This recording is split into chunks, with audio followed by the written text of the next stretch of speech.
सिंध तरक्की पसंद पार्टी जिले हैदराबाद ॿहराड़ी पारां ॿहराड़ी में सरेआम मंशात हलण खिलाफ सचल गोपांग, अमजद रिंद, मुमताज सराज, वसीम गोपांग ऐं ॿियनि हैदराबाद प्रेस क्लब साम्हूं एहतजाजी मुज़ाहिरो कयो। उन मौके ते हिननि चयो त टंडोजाम ऐं उन जे भरपासे जे इलाइक़नि में गुटको, मिनपुड़ी, कचो शराब सरेआम वेकिरो थी रहियो आहे। हिननि इल्ज़ाम हणंदे चयो त पुलिस ख़ामोश मंथली वठी रही आहे। हिननि एसएसपी हैदराबाद खां मुतालबो कयो त मंशात बंदि कराए नौजवाननि खे तबाहीअ खां बचायो वञे। एसटीपी टंडोजाम तरफ़ां 3 ॾींहं असां उते बुख हड़ताल हलाई आहे मुनशियात खिलाफ़, पर इंतज़ामिया को बि तहरुक न वरितो।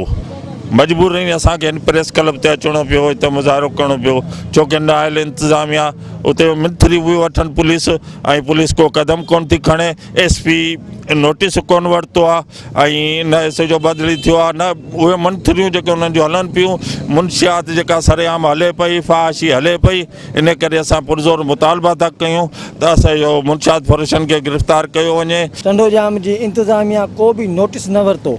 ही वेठल आहिनि, तंज़ीम जा माण्हू वेठल आहिनि, 3 ॾींहं बुख हड़ताल ते वेठल आहिनि। ना एसपी वरितो, ना डीएसपी वरितो, कंहिं बि माना नोटिस न वरितो। टंडोजाम में खुले आम सरेआम फहाशी अॾा पिया हलनि, कुकड़नि जूं वेड़ियूं बि थियनि, मंशात सरेआम पई हले, पर सूबेदार सिर्फ़ु ओगाड़ी करण में पूरो आहे। असांजो हिकिड़ो ई मुतालबो आहे, तरक़ी पसंद पार्टी हमेशह बताखोरी ऐं फहाश जे ख़िलाफ़ ऐं मंशात जे ख़िलाफ़ जदोजहद कई आहे।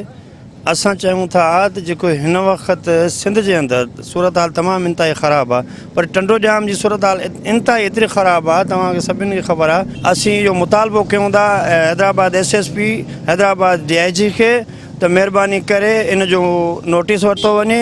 टंडोजाम जो नओं नस्ल तबाह पियो थिए, मासूम ॿार तबाह पिया थियनि मंशात जे हवाले सां। विज़िट कयो अवामी आवाज़ मीडिया ग्रुप जी वेबसाइट awamiawaz.pk।